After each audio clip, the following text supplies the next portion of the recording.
Plane बुरी तरह से हिलने लगता है। सिर्फ लिंडा और ब्रैडली ने ही बेल्ट को बांधा हुआ था, बाकी के लोग इधर उधर खड़े थे, जिस चक्कर में वो बार बार इधर से उधर गिरते जा रहे थे। लेकिन इससे बुरा तो तब हुआ जब एक जोर का झटका आया और प्लेन का एक हिस्सा ही टूटकर बाहर चला गया, जिसमें जितने भी लोग थे इनके साथ सब के सब बाहर चले गए। लेकिन कुछ ऐसे भी लोग थे जो अभी भी प्लेन के अंदर ही थे, जिसमें डिवॉन नाम का एक कलीग लिंडा का, जो उसे जबरदस्ती उसे सीट छीनने की कोशिश करता है ताकि वो खुद की जान बचा सके। बाकी लिंडा मर भी जाए तो उसे कोई फर्क नहीं पड़ता, लेकिन लिंडा ऐसा नहीं होने देती। वो उसके हाथों में एक फॉग घुसा देती है, जिससे वो छटक गया और बाहर इंजन में जाकर लटक गया। अभी भी उसके अंदर कुछ जान बाकी है, लेकिन लिंडा ने विंडो ही बंद कर दी क्योंकि वो उसकी मदद नहीं करने वाली। हमेशा इन लोगों ने उसे तंग किया है। ये सब बहुत ही जल्द होता है, जिसके चलते किसी को समय ही नहीं मिलता कि वो खुद की जान बचा सके। प्लेन ऊपर से आकर सीधा ओशियन में गिर पड़ा। जितने भी लोग थे सबके सब मारे गए, लेकिन किस्मती से लिंडा बच गई, इसीलिए वो ऊपर आ गई। जब हम उजाले का सीन दिखाया जाता है तो हमें पता चलता है कि लिंडा बहते बहते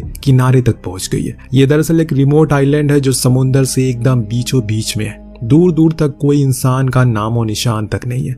लिंडा बेचारी थकी हुई इधर से उधर भागती है, तभी उसके सामने एक आदमी गिरा पड़ा मिलता है। जब वो करीब गई तो उसने देखा कि यार ये तो उसका ही बॉस है। वो जख्मी था क्योंकि उसके पैर में गहरी चोट लगी थी। यहाँ अगर वो चाहती तो वो उसे भी ऐसे ही मरने के लिए छोड़ देती, क्योंकि ब्रैडली ने हमेशा उसका मजाक बनाया है। बल्कि लिंडा ने उसके लिए बहुत मेहनत की है। उसकी कंपनी को ऊंचाइयों तक वो लेकर गई है, पर उसने कभी भी उसकी मेहनत को नहीं देखा। लेकिन यहाँ लिंडा उसे उठाकर एक सेफ जगह पर लाकर रख देती है। वो समुद्र के नमकीन पानी से दूर रहे, वरना उसके घाव और ज्यादा खराब हो जाएंगे। उस पूरे प्लेन क्रैश में सिर्फ यही 2 लोग जिंदा बचे हैं। लेकिन अब असली जंग शुरू होने वाली है। देखते हैं कौन कितने दिन जिंदा रहता है। अब आप सोच रहे होंगे कि ये लिंडा कौन है, ये सब शुरू कैसे हुआ। तो उसके लिए आपको थोड़ा पीछे लेकर चलते हैं। एक मल्टीनेशनल कंपनी जिसमें लिंडा सालों से काम करती हुई आ रही है, जिसके चलते उसके सीईओ से बहुत ही ज्यादा खुश होते हैं और वादा करते हैं कि जल्दी उसे वाइस प्रेसिडेंट की पोस्ट दे देंगे। लेकिन तभी अचानक सीईओ की मौत हो गई, जिसके चलते उसके बेटे ने इस कंपनी को संभाल लिया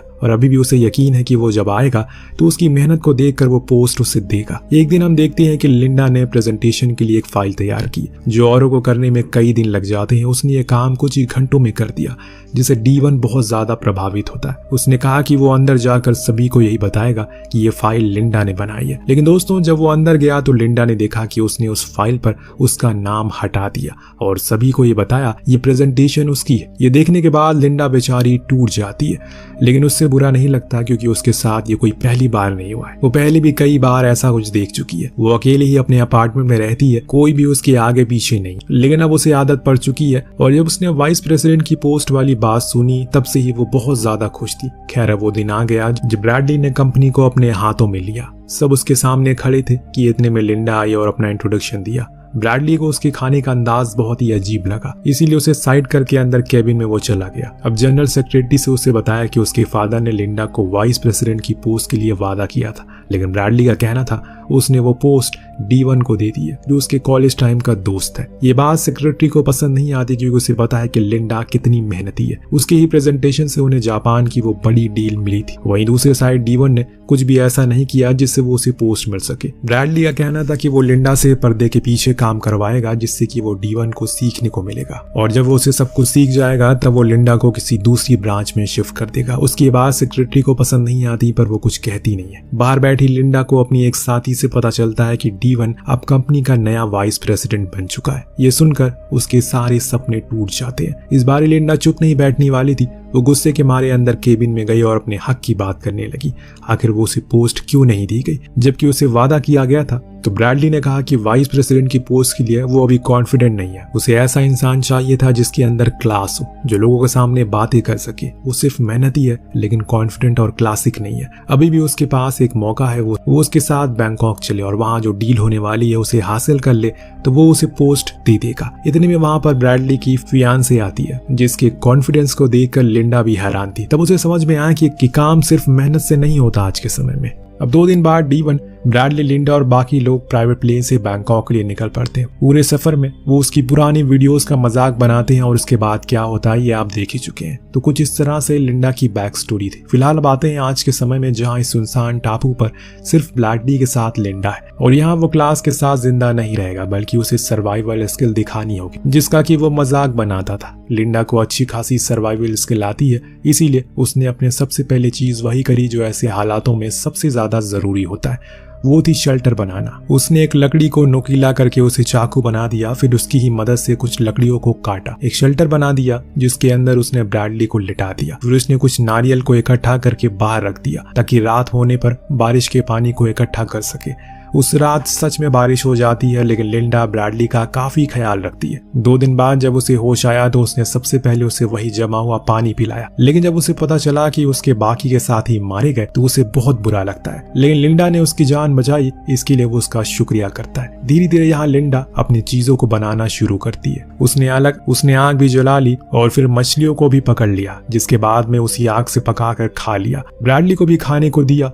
लेकिन वो खाने से इनकार करता है क्योंकि उसे ऐसे अजीब खाना पसंद नहीं है। वो तो साफ सुथरे तरीके से खाता है हमेशा। पर लिंडा ने जबरदस्ती उसके मुंह में मछली घुसेड़ दी क्योंकि अगर वो कुछ नहीं खाएगा तो भूख से मर जाएगा। यहाँ हमें 2 लोगों की अलग अलग कहानियां देखने को मिलती है। पहली लिंडा, जिसे यहाँ आकर ऐसा लग रहा है कि वो आजाद हो चुकी है उन जिम्मेदारियों से जिनके नीचे वो सालों से दबी हुई है, उसे एक अलग किस्म की खुशी महसूस हो रही है। तो वहीं दूसरी तरफ ब्रैडली, जिसे फौरन घर जाना है, इसीलिए वो लिंडा को सिग्नल देने के लिए बोलता है, लेकिन वो तो यहाँ रहकर खुश थी और उसकी इसी चीज से वो चिढ़ा भी रहता है। उसने उसे बताया कि वो लोग यहाँ पर फंस चुके हैं और ऐसे हालातों में सबसे पहली जो चीज होती है उसने वही करी। बाद में उसने सिग्नल भी दिया, लेकिन अभी तक उसका जवाब नहीं आया। लेकिन ब्रैडली तो अभी भी उस पर ही गुस्सा था। वो बार बार अपने पैरों पर खड़े होने की कोशिश करता है, जो देखकर वो कहती है उसका पैर टूटा नहीं है, बस थोड़ी चोट आई है, इसीलिए उसे अभी थोड़ा समय लगेगा और फिर वो खड़ा हो सकता है। लेकिन जब वो नहीं माना तो लिंडा खुद उसे सहारा देकर खड़ा करने की कोशिश करती है। वो उसे धुतकार कर दूर कर देता और ये कहकर कि मुझे छुओ मत, तुम भूलो मत कि मैं तुम्हारा बॉस हूँ।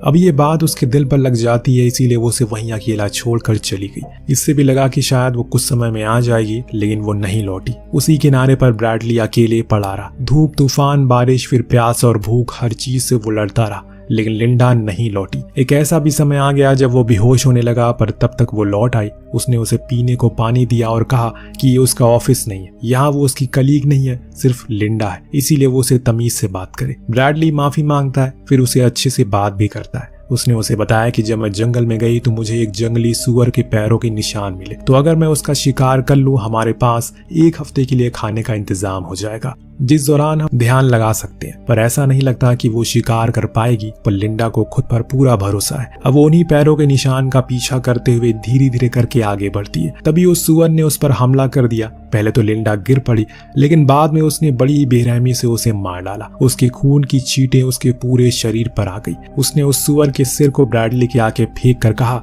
अब उसे लगता है कि उसे यहाँ पर मजा आने लगा है और यही के लिए वो बनी है। वो भी उसकी इस हिम्मत को देखकर पूरी तरह हैरान था। अब दोनों ने एक रात बड़े ही दिन बाद लजीज खाना खाया। दूसरे दिन वो दोबारा से जंगल के भीतर गई, जहाँ उसे किस्मत से एक मीठा पानी का झरना मिला, जिसके नीचे वो मजे से नहाती है और एक लंबे समय वहां बैठी रहती है। लेकिन तभी उसे थोड़ी ही दूरी पर एक बोट नजर आई, जो इतनी पास थी अगर वो आवाज लगाती तो वो उसके पास आ जाती। लेकिन लिंडा छुप गई। उसने ना ही कोई आवाज लगाई, ना ही उसे इशारा किया।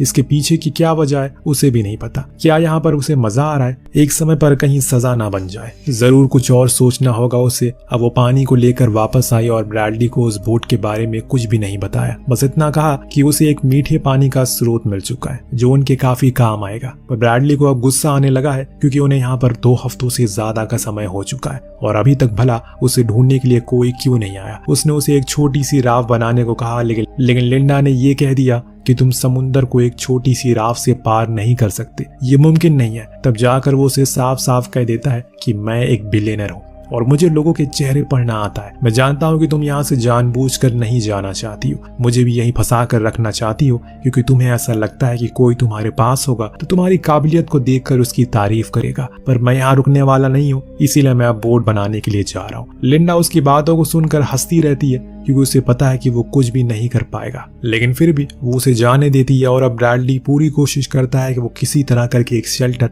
और फिर एक बोट को बनाते, पर उसे एक भी काम सही से नहीं हो पा रहा था। वहीं दूसरी तरफ लिंडा ने तो यहाँ एक रिजॉर्ट ही खोल लिया। उसके पास अब जरूरत की सारी चीजें मौजूद थी, सब कुछ उसने बना लिया था, यहाँ तक कि उसने नारियल से सनस्क्रीन भी बना लिया था ताकि उसे टैनिंग ना हो। जब ब्रैडली से कुछ भी नहीं हुआ तो वो वापस उसके पास आ गया। देखा कि उसने तो प्रॉपर डाइनिंग टेबल बना लिया जहाँ बैठकर वो आराम से खाने का लुत्फ उठा रही है। यहाँ ब्रैडली ने सारी गलतियों के लिए माफी मांगी क्योंकि उसे यह एहसास हो चुका है कि लिंडा औरों की तरह नहीं है। सच में उसमें वो काबिलियत है जो उसे औरों से अलग बनाती है। उसने उस प्रमोशन के लिए भी माफी मांगी और कहा कि अगर वो वापस चला गया तो उसे जरूर वो पोस्ट दे देगा। और इसे भी समझ में आ गया कि अब उसे अपने साथ रख लेना चाहिए, इसीलिए उसने अपने साथ रख लिया। दोनों ने खाना खाया, फिर लिंडा ने उसे ऊपर चलने को कहा जहां वो उसे एक चीज दिखाना चाहती है। ब्रैडली का पैर ठीक हो गया तो वो अब उसके साथ ऊपर जाता है जहां का रास्ता और ज्यादा पतला था, लेकिन वो फिर भी लिंडा के पीछे पीछे उस तक पहुंच गया। इस दौरान उसने उसे काफी कुछ बताया, उन्हें क्या क्या खाना चाहिए, क्या क्या नहीं खाना चाहिए, और वहां पर उसे एक क्रॉस शेप माउंटेन दिखाया। बताया कि वहां कभी मत जाना क्योंकि वो इस आइलैंड का सबसे खतरनाक इलाका है, अगर वहां गए तो कभी भी लौट कर नहीं आओगे।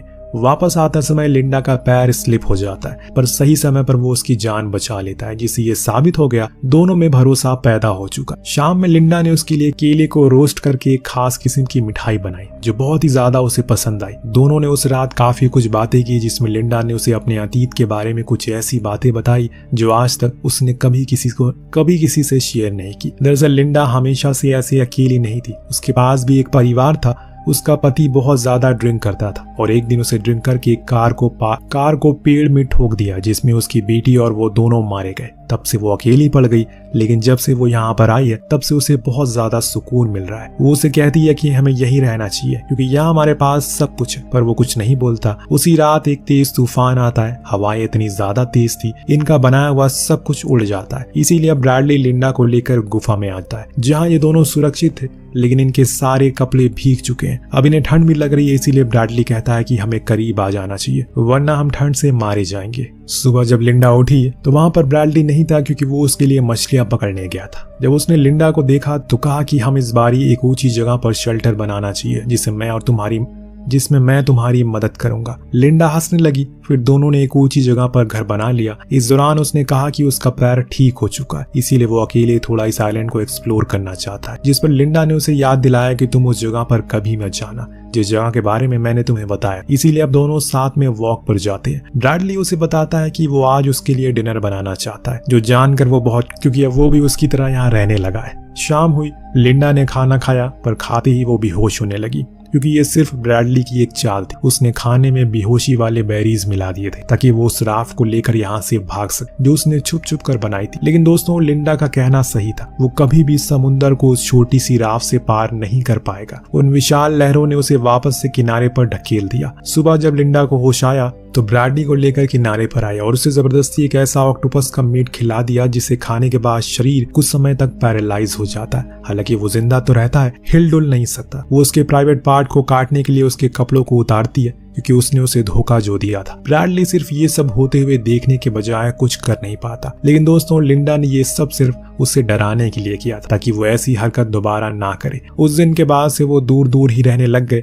ज्यादा बात नहीं करते थे। लेकिन एक दिन कुछ ऐसा हो जाता है जिसकी उम्मीद लिंडा को भी नहीं थी। फलों को तोड़ने के लिए गई थी तो वहां उसे एक बोट दिख गई। इस बारी से पहले वो छुप पाती, उन्होंने उसे देख लिया। उस बोट में कोई और नहीं बल्कि चेरी थी, ब्रैडली की फियांसे, जिसके साथ एक मछुआरा भी था। लिंडा हैरान थी कि आखिर इन्होंने उन्हें ढूंढा कैसे। उसके माथे पर पसीना छूटना शुरू हो गया क्योंकि वो यहाँ से नहीं जाना चाहती। बातों ही बातों में उसने ये भी जान लिया सिर्फ उन दोनों को ही पता है कि वो यहाँ पर आए। चेरी तो बहुत खुश थी, उसे अब ब्रैडली से मिलने का मौका मिलेगा। पर यहाँ लिंडा एक चाल चल देती है, वो उन्हें जानबूझकर उन्हीं उसी पतले रास्ते पर लेकर जाती है जहाँ वो पहले आई थी ताकि चेरी जानबूझकर फिसल जाए। और होता भी वैसे ही है, वो फिसल गई और वही मछुआरे उसे बचाने की पूरी कोशिश करता है, पर वहीं खड़ी लिंडा बस देखती रहती है और कुछ नहीं करती। जब वो वापस ब्रैडली के पास आई तो उसने उसे कुछ नहीं बताया, बस चुपचाप लेट गई क्योंकि उसे पता था कि उसे जो काम किया है वो अब उसे पीछे नहीं हट सकती। उधर ब्रैडली जब एक दिन किनारे पर गया तो उसे वहाँ कुछ ऐसा दिखा जिसकी उम्मीद उसे नहीं थी। वहाँ रेत के अंदर एक हाथ बाहर आ रहा था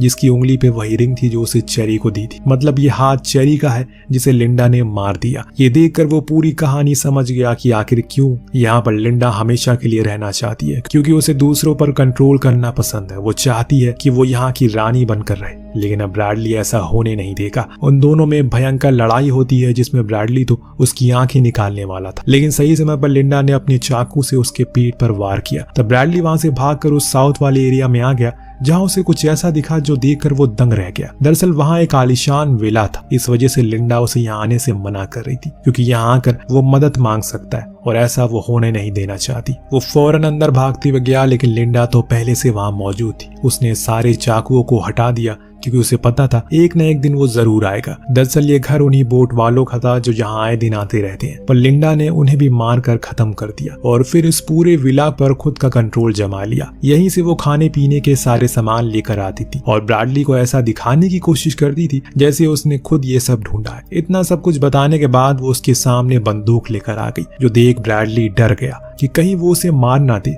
इसीलिए वो उसे कहने लगा वो सच में उसे प्यार करता है। यहाँ तक कि उसने ये भी कहा जो बच्चा उसके पेट में पल रहा है वो उसी का है और उसने तो यहीं रहने का मन भी बना लिया है। और यहाँ लिंडा उसकी बातों में आ जाती है कि तभी उसने नोटिस किया पास के एक स्टैचू पर एक सींग गायब है, और ऐसा इसलिए क्योंकि ब्रैडली ने उसे निकाल लिया। वो पीछे ही खड़ा था। उसने उसे धक्का देकर बंदूक छीन ली, लेकिन बंदूक में तो गोली थी ही नहीं, तो वो चलाता क्या। उधर तब तक लिंडा ने चालाकी से एक गोल्फ स्टिक को उठा लिया, उससे ब्रैडली के पैर पर हमला किया और बस मारती चली गई, जिससे वो बेचारा अंत में मारा ही जाता है। लेकिन अभी भी रुकी है, कहानी यहीं पर खत्म नहीं होती, बल्कि इसके बाद कुछ ऐसा होता है जिसकी किसी को उम्मीद नहीं थी। लिंडा ने खुद को रेस्क्यू करवा लिया और लोगों के सामने ऐसा दिखाया जैसे कि वो इकलौती सर्वाइवर है उस प्लेन क्रैश में, और इससे वो काफी फेमस भी हो गई। तो वहीं कंपनी के जनरल सेक्रेटरी ने उसे कंपनी का सीईओ बना दिया क्योंकि वो उसकी नजरों में शुरू से अच्छी थी और सबसे मेहनती भी। पर किसी को ये अंदाजा नहीं था जो उसके अंदर शैतान पल रहा है वो किस हद तक जा सकता है। उसने क्या क्या किया यहाँ तक पहुँचने के लिए, और वो आगे भी क्या क्या कर सकती है। कहानी यहीं पर खत्म होती है। आपको कहानी कैसी लगी हमें कमेंट करके